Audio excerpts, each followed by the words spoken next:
Bonjour à vous. C'est Alexandre. Sous la Varangue, c'est votre émission.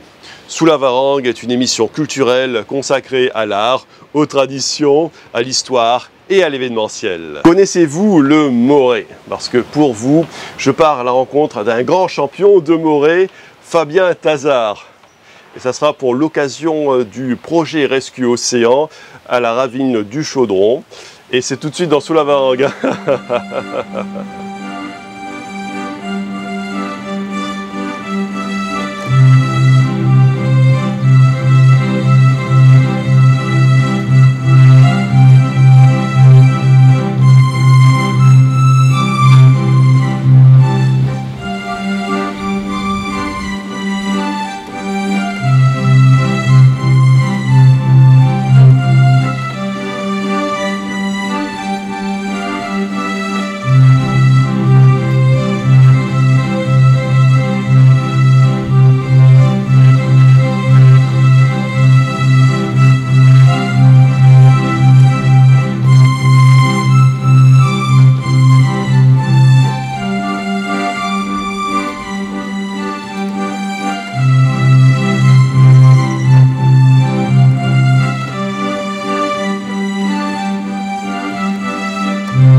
Aujourd'hui, c'est une journée projet Rescue Océan et nous sommes à la ravine du Chaudron. Et je suis en compagnie de Fabien Tazard. Bonjour, je m'appelle Fabien Tazard, je suis bodyboarder professionnel. Je viens du port, j'ai 30 ans et voilà, ça fait 15 ans que je fais du bodyboard. Et Fabien, tu es un champion de Moré, drop knee, bodyboard. Le drop knee, c'est une position hawaïenne, on se met moitié debout, moitié à genoux sur une planche de bodyboard.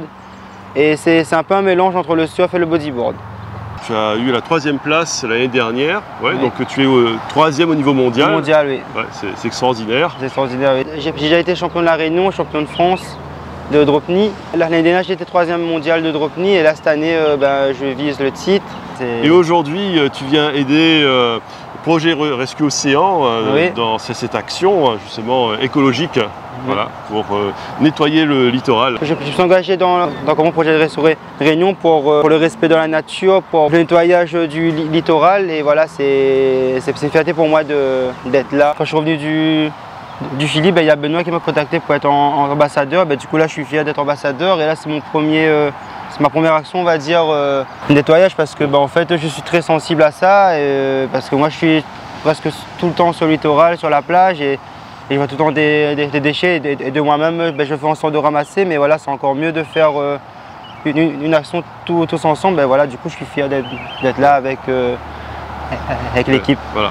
Oui, parce qu'il ne faut pas oublier que la mer, c'est ton élément en fait. Oui, c'est mon élément, oui. En fait, pour toi, c'est un lieu sacré et donc nettoyer le littoral, c'est quelque chose qui est très important. Et on va tous être concernés en fait. Bien sûr, c'est un peu comme chez soi, on met toujours propre la maison. Là, c'est un peu pareil. Là, c'est un peu comme chez moi, la mer. Du coup, le fait de faire cette action, ça m'apporte des bonnes énergies. Et je pense qu'on a tous besoin de ça, en fait, de nettoyer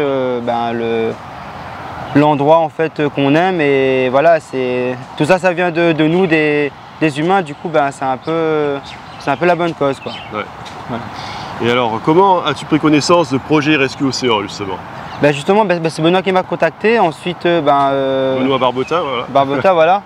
Et en fait, j'ai vu un peu sur le réseau là, leur action là, et du coup, ça m'a beaucoup attiré. Et voilà, aujourd'hui, je suis là et je suis très content d'être là. D'ailleurs, on a pu te voir ramasser justement les déchets et les poser sur les plateformes de projet Rescue. Alors, j'ai l'impression qu'il y en a quand même pas mal. Hein, oui, en fin de compte, en partant de la base, j'étais parti pour ramasser plastique, papier et métal. Et en fait je me suis rendu compte qu'il y avait presque que du métal sur la plage. Et voilà, je me suis focalisé là-dessus vu que j'ai un peu de force. Du coup, je peux porter beaucoup de métal. Et voilà, du coup, là, pour l'instant, je suis plus focus sur le métal. Et ensuite, je vais voir les plastiques et papier. Alors, d'où vient justement ta passion pour le bodyboard, c'est-à-dire le Moré? Parce que moi, j'ai été initié il y a longtemps au Moré par mes frères qui ont 10 ans de plus que moi, justement. Ah, bon, après j'ai arrêté, mais c'est quand même le Morée, c'est un partage dans l'océan, dans l'eau de mer, c'est une harmonie avec la nature. Donc en fait, quand j'étais petit, j'habitais à Dodane et ma mère, chaque week-end, elle partait à la plage pour profiter du soleil et de la plage. Et du coup, je partais avec elle. Et c'est de là que je tombais amoureux de la mer, on va dire. Et que voilà, de moi-même, je suis parti sur une planche tout seul, j'ai pris ma première vague. Et c'est là que j'ai dit à ma mère, moi, c'est ça que je veux faire. Et du coup, j'ai grandi là-dedans. Et voilà, après, j'ai vu que j'avais un bon niveau. Et que là, aujourd'hui, j'essaie d'en faire mon métier. D'accord. Voilà. Alors ton palmarès, tu es allé à quelle compétition? J'ai déjà été champion de France de Dropney, champion de la Réunion aussi. Après, là, j'ai visé les étapes mondiaux. Du coup, là, je suis 3e mondial 2022 et là, cette année, je vise le titre. Ouais. Okay. Et le championnat du monde s'est déroulé dans quelle ville? En fait, il y a plusieurs compétitions. Là j'étais au Chili récemment. Là, ensuite, je vais aux Maldives.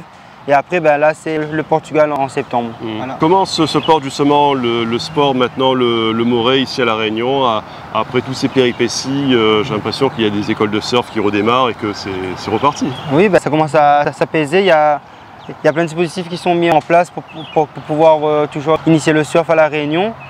Et voilà, la place recommence à revenir, à surfer. Et voilà, moi, je m'entraîne toujours ici vers Saint-Leu. Voilà, c'est plus comme avant parce qu'on a plus ce côté serein. Mais voilà, je reste confiant que ça va évoluer. Que là, ça va évoluer et voilà, c'est... Ouais, ça va évoluer. Et puis, je pense que l'écologie, c'est un tout. C'est à la fois pour gérer l'océan, c'est aussi le Morée, le surf. Je pense qu'ici à La Réunion, on tourne trop le dos à la mer et qu'il faut se réconcilier avec la mer parce qu'elle peut nous apporter beaucoup, justement. On est sur une île, l'île est entourée de la mer, on a la terre et c'est une chance pour nous d'avoir ça et c'est sûr qu'il faut la préserver, et il faut la respecter et rester connecté avec, quoi. Alors les gars, je vois que vous avez rapporté du taf là. Ouais. Des objets insolites, des déchets, des objets insolites comme d'habitude. Ouais. Toi, t'avais trouvé quoi? J'avais retrouvé un extincteur. Et puis moi, j'ai trouvé un berceau d'enfant, une sorte de couffin. Ouais. Mais bon. On trouve de tout. On trouve de tout. Voilà, on pourrait faire une brocante avec ça en fait. Exactement. Je pense que si on le nettoie un petit peu et qu'on le revend, il y a moyen de se faire un petit monnaie quand même. Voilà, c'est intéressant. Oui, après justement, après l'action, on pourrait faire l'action commerciale où on met en valeur les objets trouvés et on les revalorise. Il y a des objets qui sont encore en bon état. Ah, ouais. Honnêtement, on peut encore les utiliser. Ouais. Par exemple, moi j'ai trouvé le déchet le plus mignon c'est le déchet le plus mignon que j'ai ramassé dans toute ma vie à l'association. Hein. Ah oui, quand même. En plus c'est la saison, c'est un signe, hein. C'est la saison des baleines en plus. Du coup, je vais le nettoyer, je vais le garder, ça va me faire un petit souvenir de cette action de dépollution aujourd'hui. Et sinon, par rapport à Florian, par rapport à l'année dernière, il y en avait plus ou moins en fait? Alors l'année dernière, je me souviens qu'il y avait plus de bénévoles et du coup on avait ramassé plus de déchets. Ouais. Aujourd'hui, j'ai vu moins de bénévoles, mais après c'est compréhensible parce que là on est en plein dans la période des vacances. Ouais. Donc du coup, c'est normal qu'il y ait moins de monde. Donc s'il y a moins de monde, on ramasse moins de déchets. Mais du coup, aujourd'hui on a ramassé moins de déchets que la dernière fois. Et sinon, toi, Jefferson, justement pour aujourd'hui, par rapport aux autres actions, tu trouves qu'il y avait plus ou moins de matière On a retrouvé quand même pas mal de plastique surtout, mais effectivement par rapport aux autres actions qu'on a organisées, donc celui-ci est celui qu'on a récolté le moins de déchets. Mais il y a toujours autant de déchets. Oui, toujours autant de plastique, autant de bouteilles en plastique, des enjoliveurs, des tissus. On récupère énormément de choses. Ah pour ceux qui font du tuning, les enjoliveurs, c'est cool, hein. C'est ça? Je te dis, on va revendre, on va se faire un petit monnaie là. On va créer un business. On va vendre ça on va pas citer les noms sur internet. Non.